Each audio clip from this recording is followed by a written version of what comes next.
God will provide for you. Maniwala ka. Si Lord ang magpro-provide ng mga needs mo. Importanteng kailangan mo gawin ang tatlong bagay na to. Pero bago nun, may ikikwento ako tungkol sa experience ko. How God provided for me.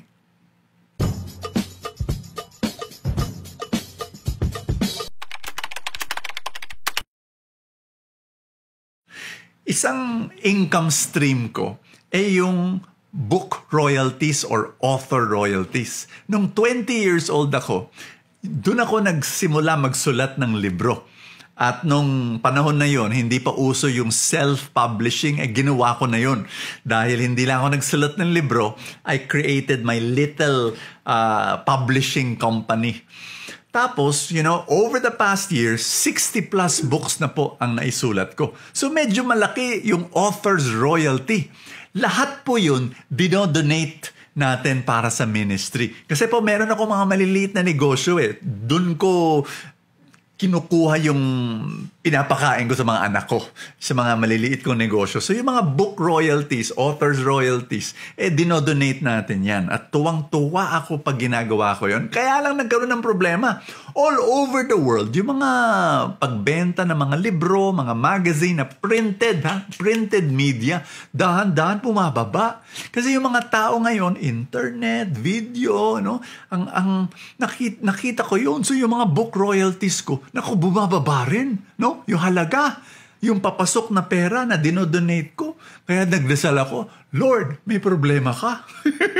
Kasi hindi naman pera ko to para sa pantulong. Pangalawa, meron pang nangyari. Isang income stream ko na pambigay rin at pantulong, yung mga pilgrimage na linilid ko, papuntang Israel, ganyan. So may kita yan Dinodonate ko yun. Alam mo, nung pandemic, syempre, walang travel. So lahat ng dapat kong pantulong, zero. Naku, nagdasal ulit ko, Lord, may panibago kang problema. Lord, ikaw na bahala.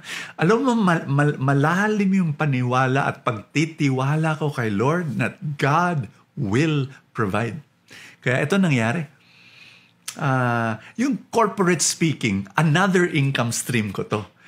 Na yung speaker's fees na binabayad sa mga speaker galing, kasi mga kumpanya, di ba, kailangan nila ng speaker. Dinodonate ko rin yan. Ito yung problema ko nung ilang taon na yan.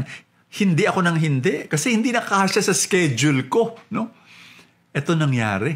2020, nawala yung travel, nawala yung traffic.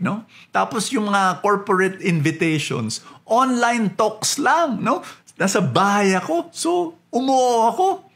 Alam mo, pumalit. Di ba, nawala yung funds for sa pantulong dahil sa pilgrimage. Nawala, bubaba yung book royalties. Ito naman ang pumalit. Corporate talks. Meron na ulit akong pantulong.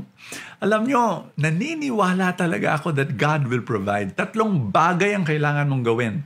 Number 1, kailangan serve ka. Serve with all your heart. Importante yan. And I believe the money will follow. Basta sincere ka sa pag-serve. Number 2, kailangan gamitin mo yung core gifts mo. Ang core gift ko, communication. Naniniwala ako that if God gave you that gift, if God anointed you with that gift, you need to be able to use that to serve other people. At pangatlo, kailangan magaling kang bilang isang financial steward.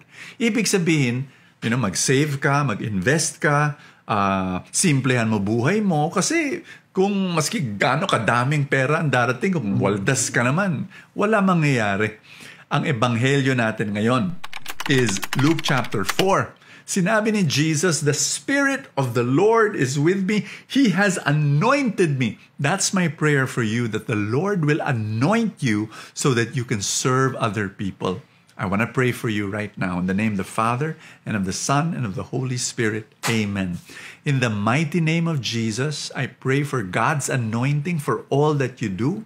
I'm also praying that through this anointing, you'll be able to serve people. And I'm praying for prosperity in your work, in everything that you do, so that you can help other people and bless other people in Jesus' name. Amen and amen. In the name of the Father, and of the Son, and of the Holy Spirit. Amen. Nagpapasalamat ako sa lahat ng mga full-tank supporters na tumutulong sa akin sa mission. Kung hindi ka pa full-tank supporter, click that link that says support now. At sa mga nagpapadala ng stars, maraming salamat. I will see you tomorrow.